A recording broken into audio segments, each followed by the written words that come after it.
जिसके कारण हमारे जीवन में क्षण मात्र का भी सुख उपलब्ध हो जाए,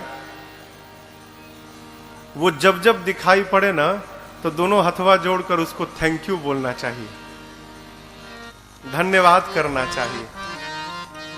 आज की कथा यहीं से प्रारंभ होती है। श्री चक्रवर्ती जी महाराज जब विश्वामित्र जी राम लक्ष्मण जी को मांगने आए थे तो मना कर दिए, नहीं दूंगा। क्या बोले? देहा प्राण ते प्रिय कछु नाही, सो मुनि देव निमिष एक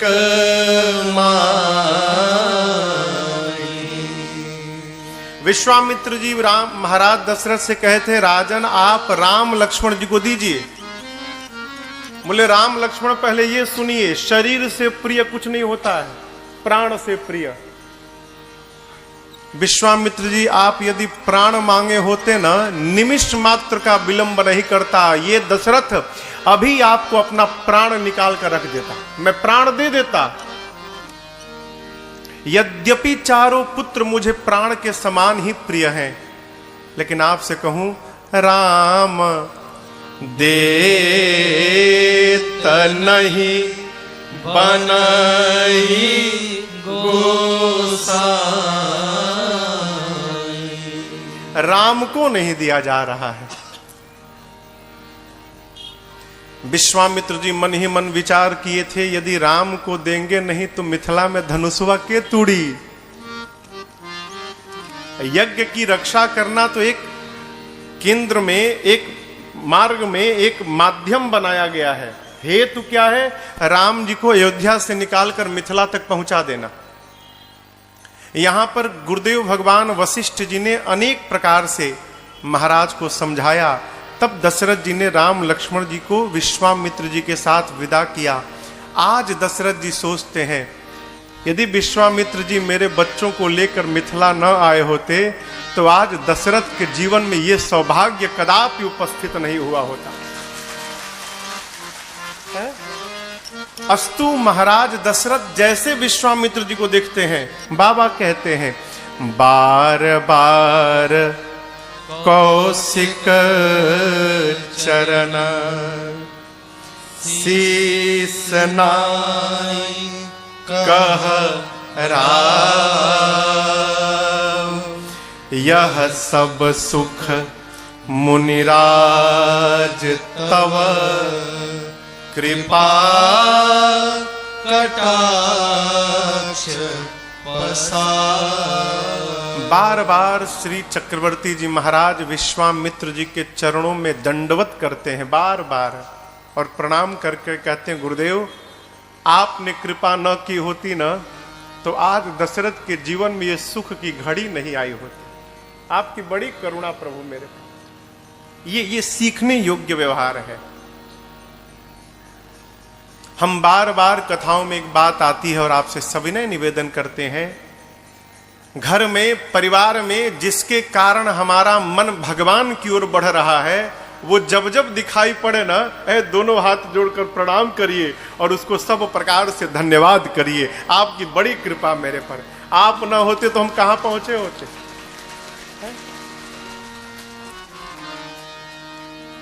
आजकल बारात पहुंचती है केवल भोजन के लिए। बारात पहुंची कि ना, का बनल बा हो भोजन में। अखैर मिथिला तो स्वागत में अद्भुत है, ये है। हम ये नहीं समझ पाते यहां के लोग भोजन का एस्टिमेट कैसे निकालते हैं। जब एक आदमी 350 रसगुल्ला खा सकता है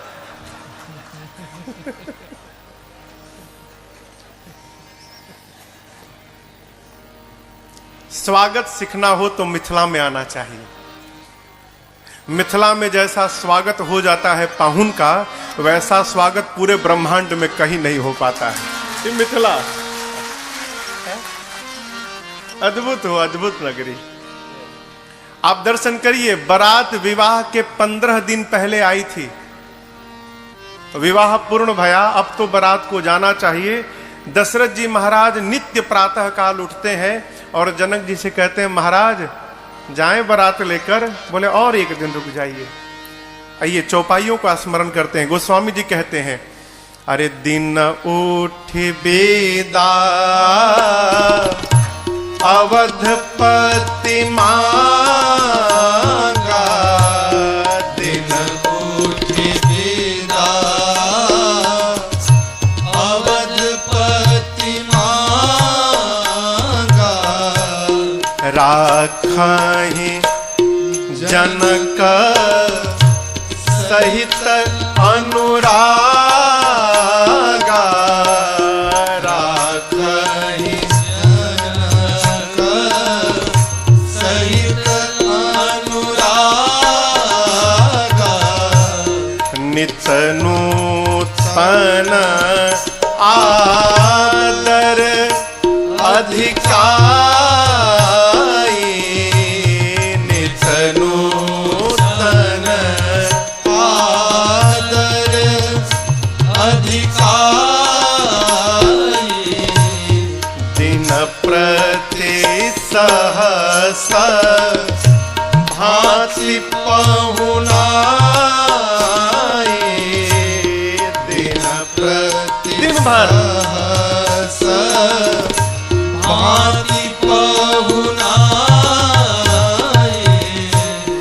नित नव नगर आनंद उछाहु, नित नव नगर आनंद उछाहु, और दशरथ गवन सोहाई न काहू, दशरथ गवन सोहाई न काहू, बहुत दिवस बीते एहि भांति, बहुत दिवस बीते एहि भांति, जनु स्नेह रज बंधे बराते, जनु स्नेह रज बंधे बराते,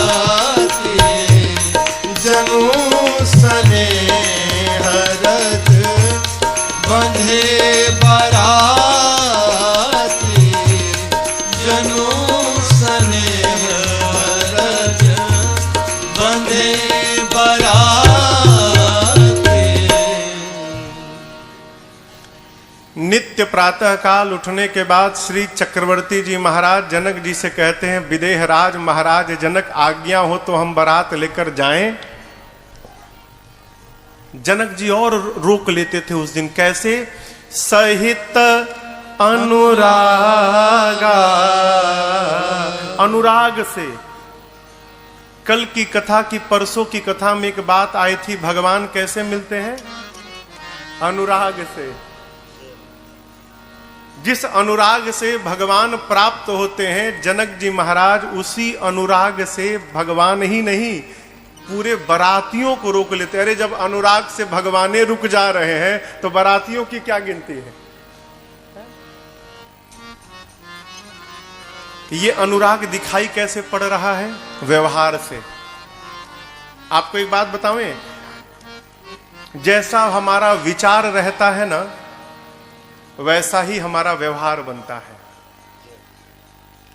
जो यहां चलेगा वही व्यवहार में दिखाई पड़ेगा, और जैसा हमारा व्यवहार होता है समाज में, वैसा ही हमारा व्यक्तित्व निकल कर आता है। ये चैन है, कड़ी है, एक दूसरे से जुड़ी, पृथक नहीं हो सकता। व्यवहार कैसा है जनक जी का? नित नूतन आदर अधिकार। जो स्वागत की विधि है रोज बदल रही है, नित्य नवीन स्वागत। हमारा व्यवहार बताता है हो हम सामने वाले को किस भाव से रोकना चाहते हैं। मुख तो बोलता है एक दिन आप और रुक जाते हैं तो बड़ा आनंद आता, भीतर कब भागेंगे यहां से, लेकिन ये छिप नहीं सकता। जनक जी महाराज इतना आदर करते हैं ना हो, बारातियों का जाने का भी मन नहीं करता। कई दिन बीते, महापुरुषों ने अलग अलग गणना बताई है। कई कहते हैं कई महीने रहे, कुछ कहते हैं 15 दिन रहे, जो भी हो। यहां पर बहुत दिवस कहा गोस्वामी जी ने, बहुत दिन बीते।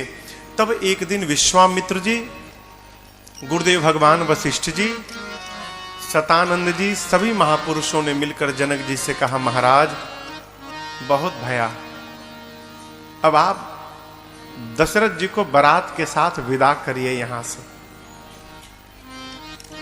जनक जी महाराज ने मंत्रियों को बुलाकर कहा कि रनिवास में सूचना भिजवाइए, अब बेटियों को विदा के लिए तैयार किया जाए। आपको बतावें, ये बात मिथिला में आग की भांति फैल गई। लोग घरों से बाहर निकलकर दौड़ दौड़ कर एक दूसरे से पूछने लगे, तुमने सुना है क्या सत्य में दशरथ जी बारात लेकर चले जाएंगे अब? तो कहते हैं मैंने भी सुना। जिस प्रकार जल से मछली को निकाल कर छोड़ दो और जैसे मछली छटपटाने लगती है, मिथिला के लोग सुने कि अब किशोरी जी और राम जी यहां से चले जाएंगे, लोग छटपटाने लगे।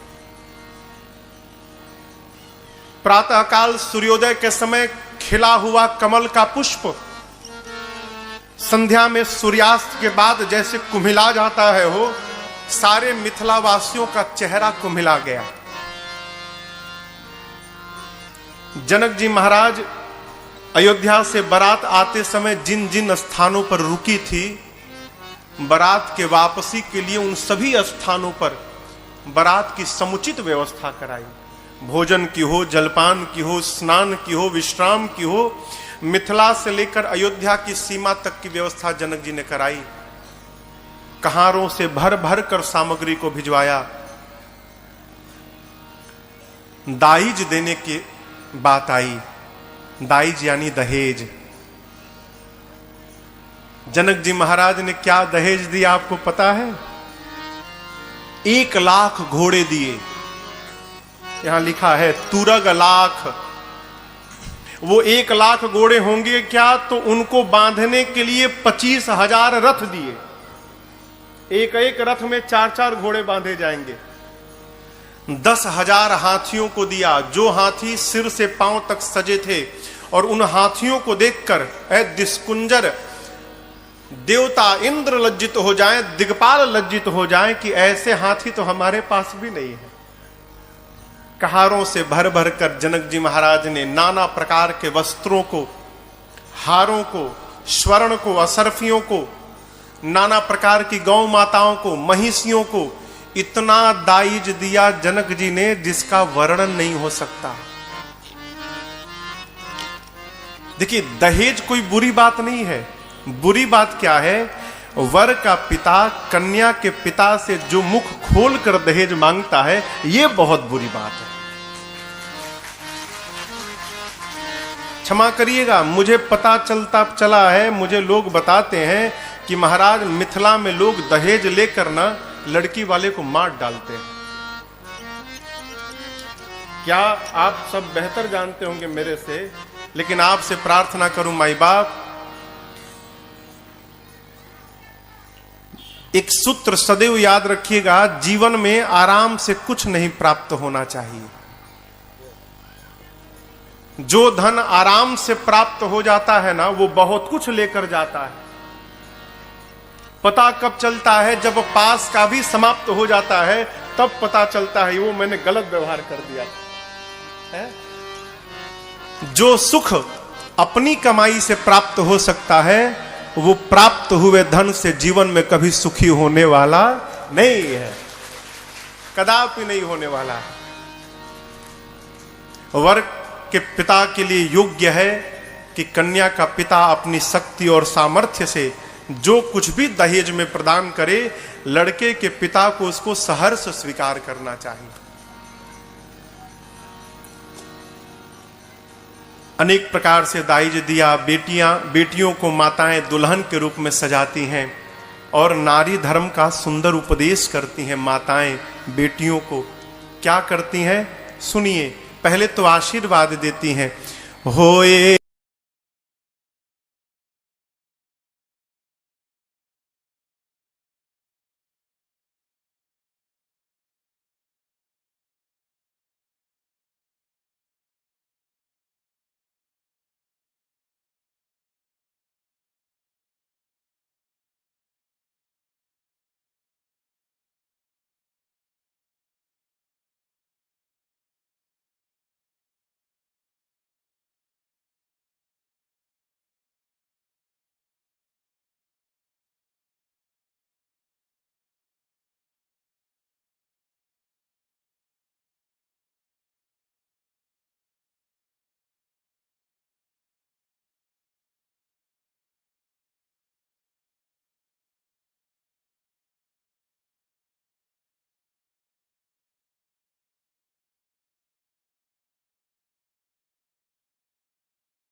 बहुरी बहुरी भेटहि महतारी,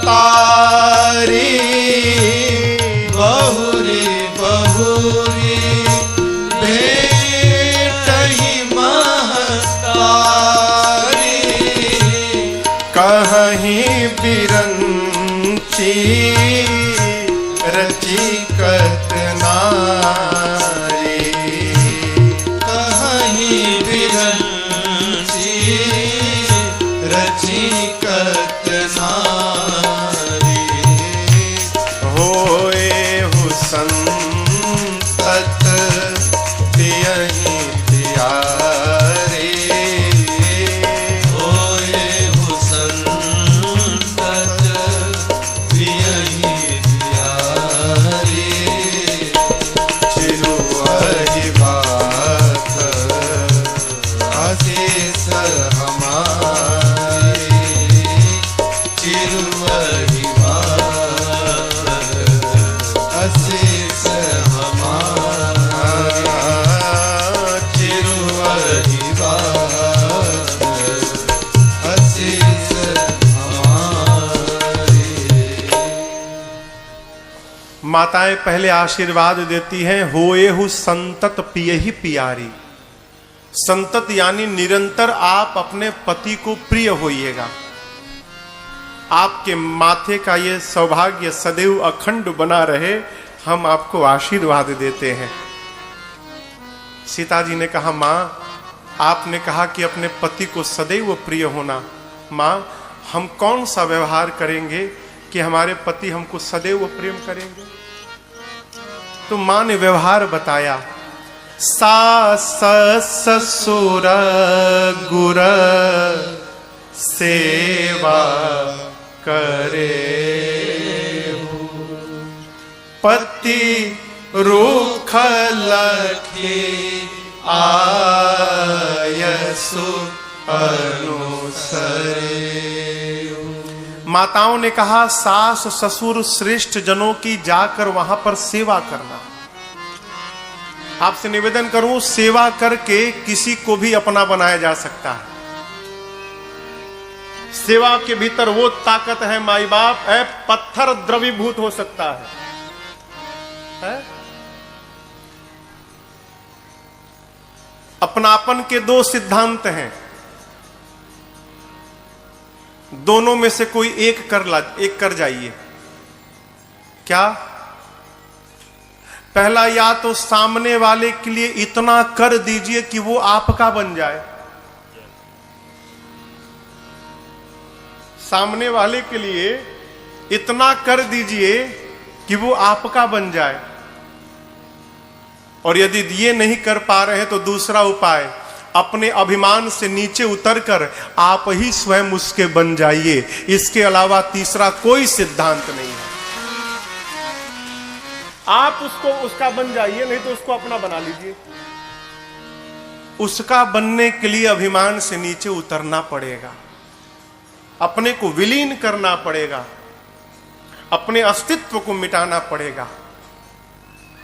दूध देखे हैं ना, दूध, हाँ, दूध के भीतर जब पानी जाता है ना तो फिर पानी पानी नहीं रहता है, दूध बन जाता है। क्यों? पानी जब दूध में जाता है तो पानी अपने आप को समाप्त कर देता है, अपना नाम समाप्त करता है, अपना पहचान समाप्त करता है और अपना स्वरूप भी समाप्त करता है। दूध सोचता है इतना प्रेम करता है ये मुझे कि मेरे लिए इसने अपने अस्तित्व को ही मिटा डाला।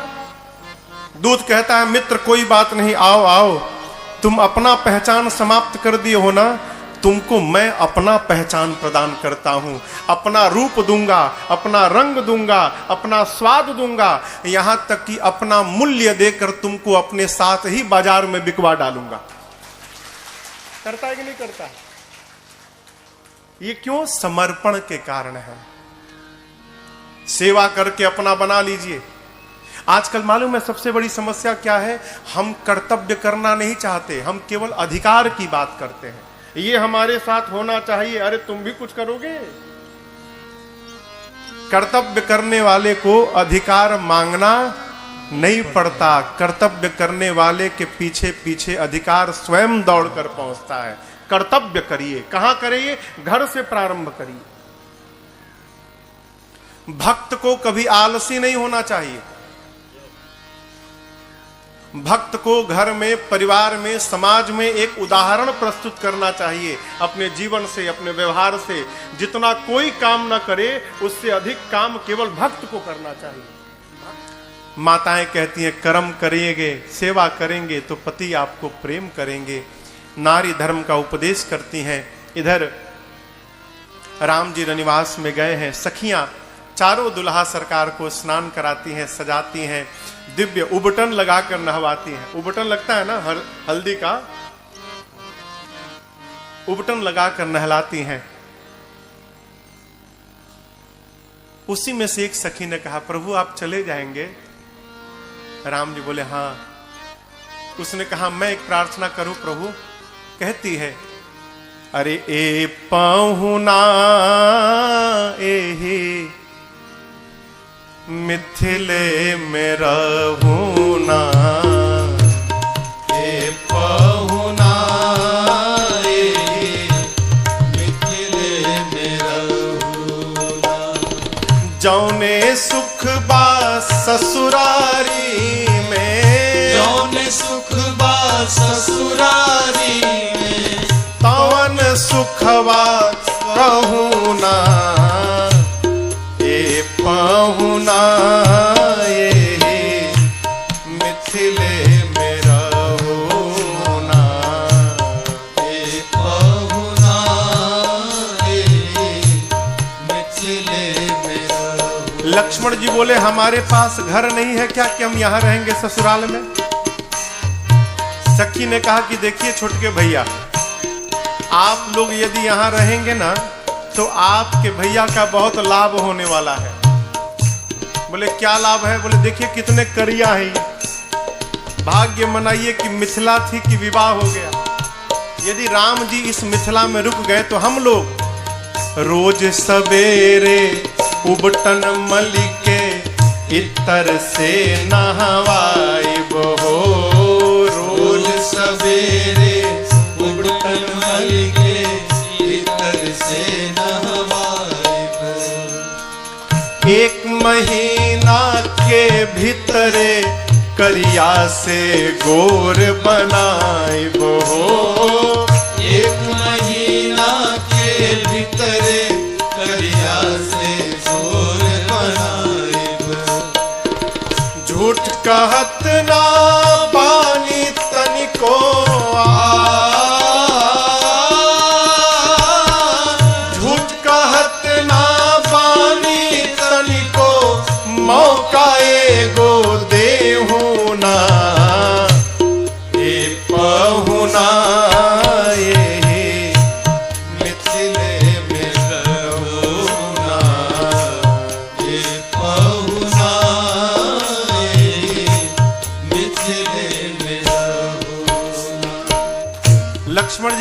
भैया का लाभ, हमार लाभ, हम तो पहले से गोरे हैं, हमको कितना गोरा बनाओगी? बोली आपका भी लाभ है। नित्य नवीन मन भावन व्यंजन, पर सब कंचन थारी हो। नित्य नवीन मन भावन व्यंजन, पर सब कंचन थारी। स्वाद भूख बढ़ी जाई सुनी, साली सरहज के गारी हो। स्वाद भूख बढ़ जाई सुन, साली सरहज के गारी। बीच बीच में करब चिरौरिया, बीच बीच में करब चिरौरी, और कुछ ले होना ए पहुना। मिथिले में रहुना ए पहुना, मिथिले में रहुना। लक्ष्मण जी बोले राम जी से, भैया हमारी सेटिंग हो गई है, सब हो गया है बात, 1 महीना में आप गोरे हो जाएंगे और हमको चकाचक भोजन मिलेगा यहाँ पर, भैया यहीं रहा जाए, बहुत लाभ है यहाँ पर।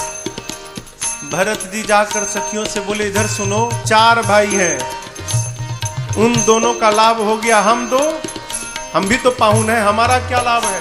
बोली आपका भी लाभ है। कमला बिमला दूधमती में, झिझरी रोज खिलाई बहो। कमला बिमला दूधमती में, झिझरी रोज खिलाए बहो। सावन में कजरी गा गा के, झूला रोज झुलाई बहो। सावन में कजरी गा गा के, झूला रोज झुलाए बहो। पवन देव से करबनी होरा, पवन देव से करबनी होरा, हौले हौले बहुना ए पहुना। मिथिले में रहुना ए पहुना, मिथिले में रहुना।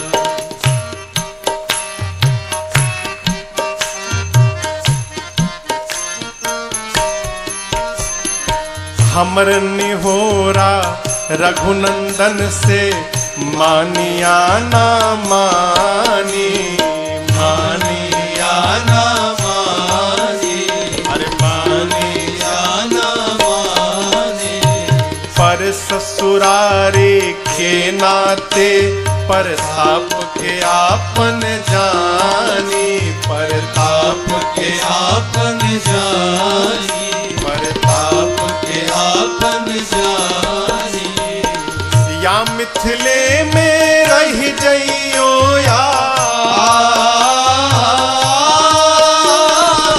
या मिथिले में रह जइयो, या संग अपने रख ले होना ए पहुना। मिथिले में रहुना ए पहुना, मिथिले में रहुना। जौने सुख बा ससुरारी में, जौन सुख बा ससुरारी में, पवन सुखवा कहूना ए पहुना। मिथिले में रहुना ए पहुना, मिथिले में रहुना ए पहुना, मिथिले में रहुना।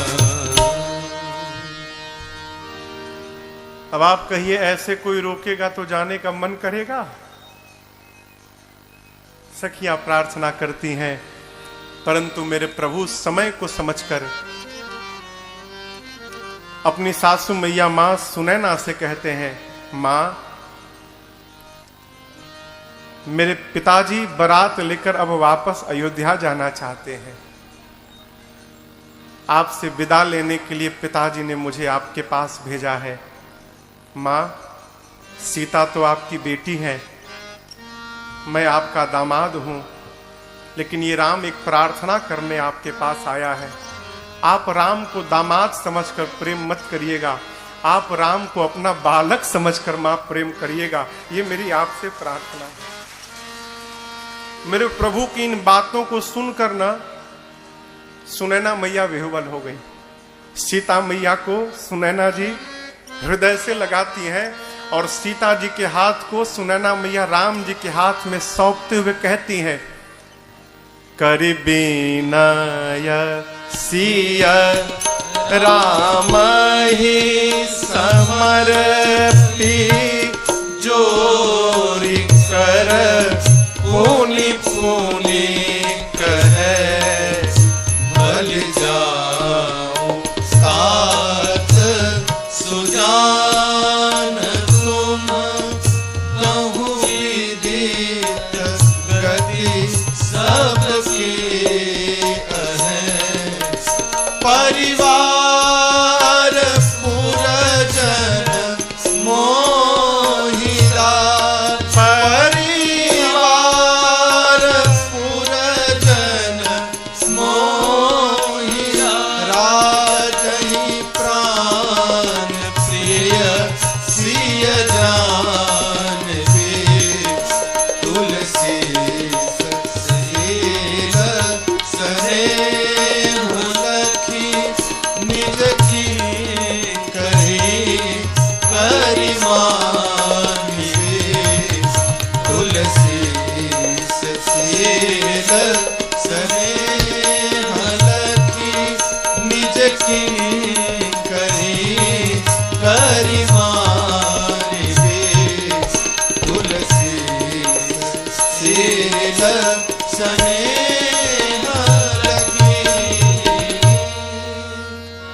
सुनैना जी ने सीता जी को हृदय से लगाया और राम जी के हाथ में मेरी मां का हाथ सौंपते हुए सुनैना जी कहती हैं, राम मैं आपके स्वभाव पर राम बलि बलि जा रही हूं। कहती हैं, आप सब जानते हैं, आप मेरे मन की भी जानते हैं, आप महाराज के भी मन की जानते हैं, आप परिवार के भी मन की जानते हैं। आप ये जानते हैं राम कि हम अपने बेटियों को प्राण के समान प्रेम करते हैं। राम, मेरी बेटियां अभी अबोध हैं, इनसे कोई अपराध हो जाए ना तो आप ये समझिएगा कि ये अपराध इनकी मां सुनैना के द्वारा हो गया है और आप मेरी बेटियों को राम क्षमा करते रहिएगा।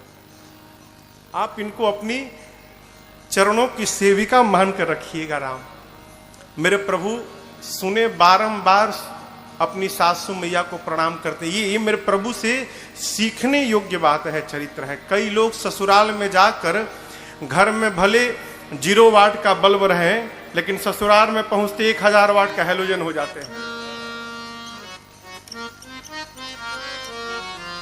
एक हमसे महापुरुष मिले, कहे महाराज दामाद का मतलब समझते हैं क्या है? उनका नहीं मालूम। जिसको देखने के बाद सास ससुर का दम निकलने लगे वो दामाद, जिसको देखकर दम फूल जाए।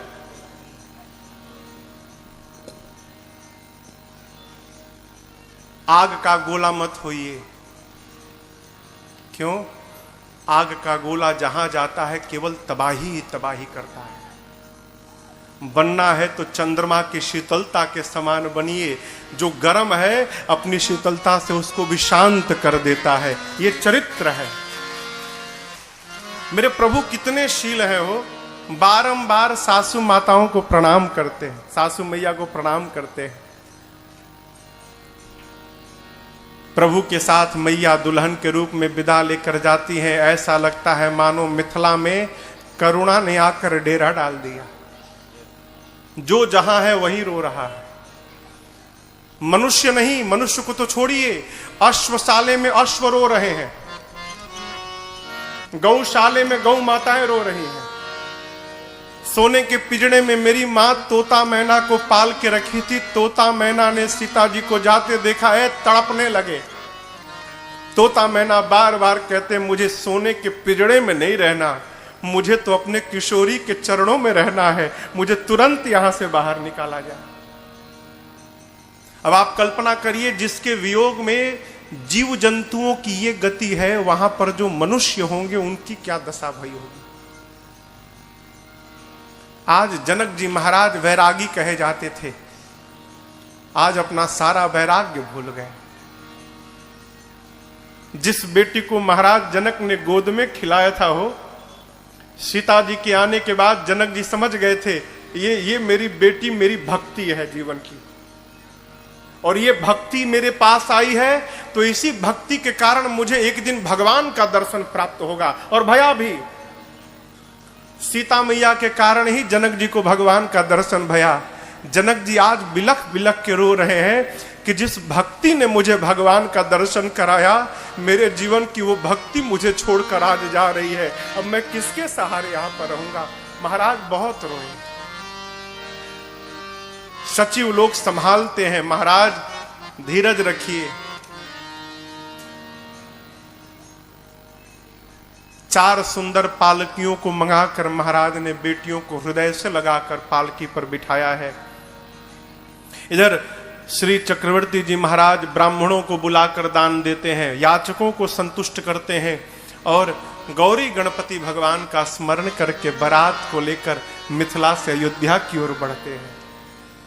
जनक जी कुछ दूर बारात को पहुंचाने गए। बार बार दशरथ जी के विदा करने के बाद भी जनक जी लौट कर नहीं आते, बारात के साथ ही जा रहे हैं। थोड़ी दूर जाने के बाद दशरथ जी महाराज अपने रथ से नीचे उतरे, जनक जी भी उतर गए। जनक जी महाराज दोनों हाथ जोड़कर कहते हैं, हे चक्रवर्ती जी, करौ कवन विधि विनय बनाई, महाराज मोहि दीन्हा बढ़ाई। जनक जी कहते हैं, दशरथ जी मैं कोई बनावटी बात नहीं कर रहा हूं, मैं आपकी किस प्रकार से आपको धन्यवाद दूं महाराज। आज आपने मेरे साथ संबंध जोड़कर ना इस छोटे से जनक को भी आपने 7वें आसमान पर बिठा दिया है। आपके साथ संबंध होने के कारण मैं भी बड़ा बात बन गया। दशरथ जी कहते हैं, महाराज जनक आप उल्टी बात कर रहे हैं। आपने अपनी बेटियों को दिया है और मैंने आपकी बेटियों को लिया है, और जगत जानता है कि सदैव लेने वाले से बड़ा देने वाला रहता है। महाराज मैं बड़ा नहीं हूं, आप बड़े हैं क्योंकि आपने दिया है। बड़ा देता है ना, यही बड़प्पन है। कोई भी व्यक्ति धन से बड़ा नहीं होता, अपने विचार से बड़ा होता है। बड़ा कौन है माई बाप? जो सबके भीतर बड़प्पन का दर्शन करता है वो बड़ा आदमी है। जो किसी को भी अपने से छोटा नहीं मानता वो बड़ा आदमी है। मुझे एक बात सदैव स्मरण में मेरे बनी रहती है। मेरे महाराज श्री ने मुझे एक दिन बात कही थी, लाला जीवन में कभी किसी को छोटा मत समझना। क्यों? क्योंकि छोटे से बीज के भीतर एक विशाल बरगद का वृक्ष छिपा हुआ रहता है। न जाने कब वो अंकुरित हो जाए और विशाल रूप धारण कर ले। उसी प्रकार कौन सा मनुष्य कब किस स्थान पर पहुंच जाए कोई जानने वाला नहीं है। बड़ा कौन? जिसके पास छोटा भी पहुंचकर बड़ा बन जाए वो बड़ा आदमी है। छोटा पहुंच के बड़ा बन जाए। दोनों परस्पर एक दूसरे को बड़ाई दे रहे हैं। राम जी तीनों भाइयों के साथ अपने ससुर जी को प्रणाम करते हैं। यहां एक बड़ी अद्भुत घटना घटी। जब राम जी प्रणाम कर लिए ना, जनक जी ने आशीर्वाद दे दिया, तब जनक जी महाराज ने राम जी से कहा, राम जी समाज की दृष्टि में आप मेरे दामाद हैं, मैं आपको आशीर्वाद देता हूं, लेकिन आज मैं अपने दामाद से बात नहीं कर रहा हूं राम जी। आज जनक अपने भगवान के सामने खड़ा है और मैं अपने भगवान से बात करना चाहता हूं। राम जी बोले बोलिए। जनक जी ने कहा प्रभु, मैं आपसे कुछ मांगूंगा तो आप मुझे देंगे नाथ? मैं अपने दामाद से नहीं मांग रहा हूं, मैं अपने भगवान से मांगना चाहता हूं। राम जी बोले यदि भगवान मान के मांग रहे तो जरूर दूंगा, मांगिए क्या चाहिए। जनक जी कहते प्रभु, मैं बारंबार आपसे केवल यही मांगता हूं नाथ, एक आशीर्वाद मुझे दे दीजिए। इस जनक का मन आज के बाद आपके चरणों को छोड़कर प्रभु कहीं न भटके, मेरा मन आपके चरणों में ही लगा रहे, इसके अलावा मुझे आपसे कुछ नहीं चाहिए। प्रभु ने आशीर्वाद दिया और श्री चक्रवर्ती जी महाराज बारात को लेकर मिथिला से वापस श्री धाम अयोध्या पहुंचे।